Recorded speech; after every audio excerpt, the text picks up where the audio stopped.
Hello guys, it's Weng again. Mapagpalang araw sa ating lahat. Welcome sa ating YouTube channel. So yan guys, nandito na naman tayo guys. Gala muna, no? Gala muna tayo mga ka-Weng. Ito po ay nandito tayo sa parang mundo ng mga bulaklak dahil talagang napakaraming mga bulaklak dito mga ka-Weng. Iba't ibang mga klaseng ori ng mga bulaklak na hindi ko alam ang mga bulaklak na ito. So dito ito yan guys sa Bansalan sa Davao del Sur sa Kapatagan. So ito lang ang kilala ko guys, yung nasa likod ko parang dahlia yata yan guys.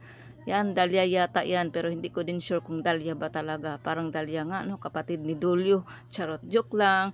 And then ito naman guys, napakaraming iba't ibang variety, no, yung iba't ibang kulay ng millions ang tawag niyan guys. Million daw po ang bulaklak na yan guys. So napakarami yan dito mga kawing sa sa Bansalan, no, sa Balatukay, Bansalan, Davao del Sur. Kasi dito kasi malamig na lugar at gustong-gusto ng mga bulaklak na ito guys. Ito ay talagang maraming bulaklak dito guys. Para ka talagang nasa mundo ka ng mga bulaklak dahil wala kang ibang makikita kundi puro bulaklak guys na ang gaganda talaga.